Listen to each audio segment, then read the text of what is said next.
Bismillahirrahmanirrahim. Assalamualaikum warahmatullahi wabarakatuh.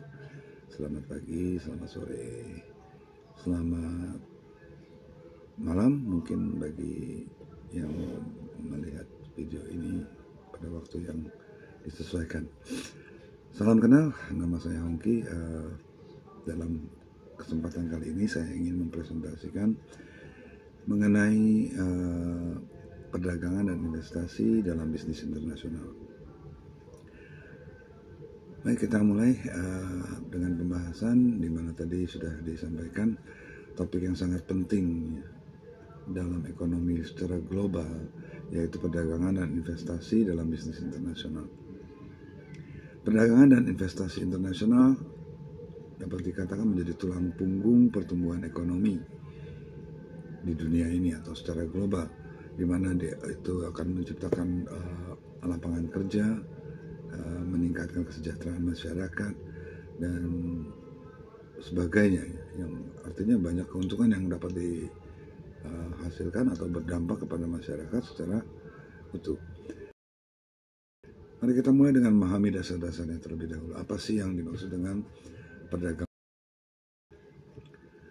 Kemudian yang berikutnya kita masuk ke poin. Sedangkan di selain FTA ada juga blok ekonomi, yaitu integrasi regional yang lebih mendalam. Misalnya Uni Eropa tidak hanya menghapus tarif tapi juga memiliki mata uang bersama. Bagaimana kita ketahui, Uni Eropa membuat mata uang seperti euro, ya, di mana itu berlaku untuk beberapa negara atau di dalam beberapa negara Eropa atau Uni Eropa, sehingga mereka memiliki kesetaraan mata uang dalam hal ini. Sedangkan di Asia kita memiliki masyarakat ekonomi ASEAN atau AEC, ya, yang memudahkan arus barang, jasa, dan tenaga kerja. Mungkin Indonesia bisa bekerja sama dengan negara-negara di Asia, ASEAN tentunya, yang sudah sekian lama bekerja sama, bangun kerjasama di bidang ekonomi maupun perdagangan. Kemudian yuk kita bahas lebih luas lagi adanya WTO atau World Trade Organization, di mana organisasi internasional ini, ya, memainkan peran yang sangat penting atau peran kunci dalam mengatur perdagangan global.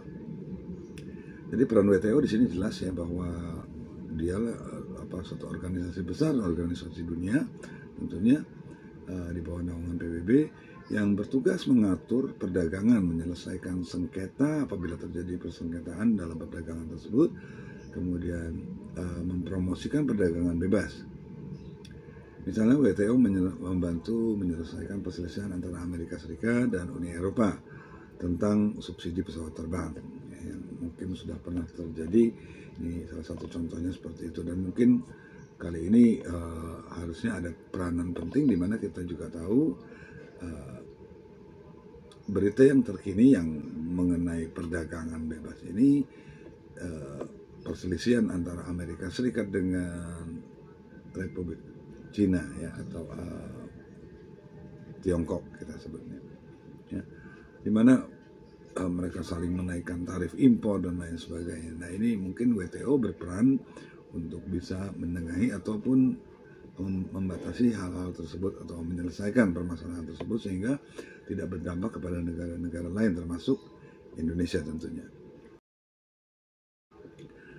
Oke, kemudian ada IMF dan Bank Dunia. IMF, ya, atau Dana Moneter Internasional yang mungkin singkatan dari International Monetary Funds, ya, berfokus pada stabilitas keuangan secara global. Jadi IMF ini fungsinya secara tidak langsung yaitu memberikan pinjaman darurat kepada negara-negara yang mengalami krisis, seperti Yunani pada tahun 2010 mengalami krisis ekonomi, kemudian mendapatkan bantuan dari IMF. Ya. Bahkan Indonesia pun sudah berulang kali mungkin terlibat ataupun mendapat bantuan dengan institusi ini atau IMF ini. Sementara itu Bank Dunia mendukung pembangunan di negara-negara yang miskin melalui proyek infrastruktur, pendidikan maupun kesehatan. Jadi perannya IMF itu lebih ke fokus menjaga stabilitas keuangan secara global, sedangkan Bank Dunia itu membangun atau membantu negara-negara miskin ya, melalui proyek infrastrukturnya, ya, pendidikan maupun kesehatannya agar menjadi negara-negara yang berkembang.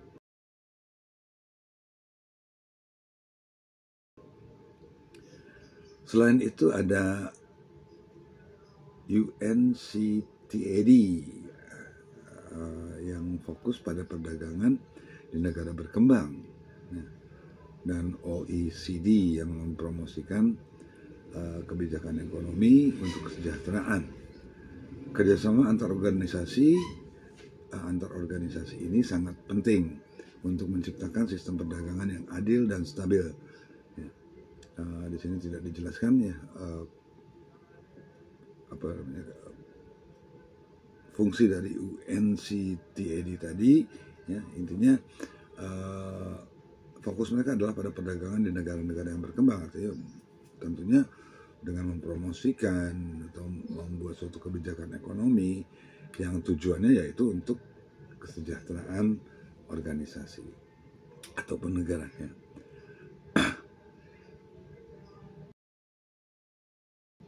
Oke, baiklah,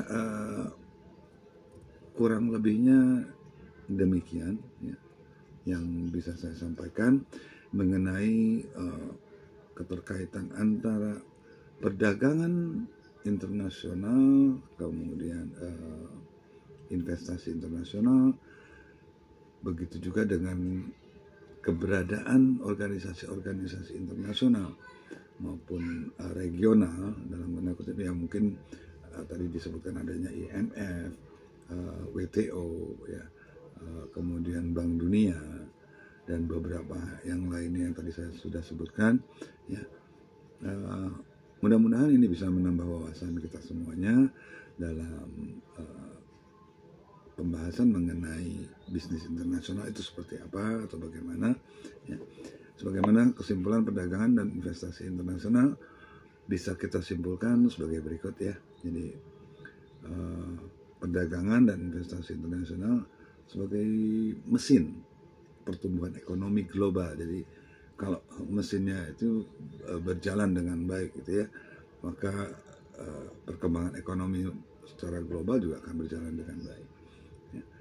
Kemudian organisasi seperti WTO, IMF, dan Bank Dunia ini membantu mengatur, mempromosikan dan menstabilkan sistem ini. Jadi sistem perdagangan internasional ini memang harus ada yang membantu mengaturnya, ya, juga menjaga kestabilannya agar ini dapat berjalan dengan baik dan lancar gitu ya, untuk semua negara yang ada di dunia ini atau secara global. Nah, di masa depan kolaborasi global akan semakin penting untuk menghadapi tantangan seperti proteksionisme ya, dan ketimpangan ekonomi yang mungkin sekarang sudah terjadi ya. Ada ketimpangan ekonomi di mana masyarakat Eropa boleh dikatakan lebih baik secara ekonomi dibandingkan negara-negara di Asia. Namun demikian ya, kita berharap nanti secara umum perekonomian dunia akan menjadi lebih stabil. Baiklah, untuk informasi lanjut ya, Anda mungkin bisa mengunjungi situs-situs resmi yang ada di website, mungkin untuk browsing mengenai WTO, IMF, Bank Dunia, dan organisasi lainnya yang tercantum di sini. Saya rasa demikian saja untuk kali ini. Ya. Terima kasih atas perhatian semuanya. Ya. Saya terbuka untuk pertanyaan atau diskusi lebih lanjut tentunya mengenai hal perdagangan internasional ini yang mungkin nanti akan menambah wawasan buat saya juga. Ya. Saya hanya memberikan atau menyampaikan secara garis besar saja. Semoga ini bisa bermanfaat buat rekan-rekan semuanya. Ya, saya akhiri. Wabillahi taufiq wal hidayah. Wassalamualaikum warahmatullahi wabarakatuh.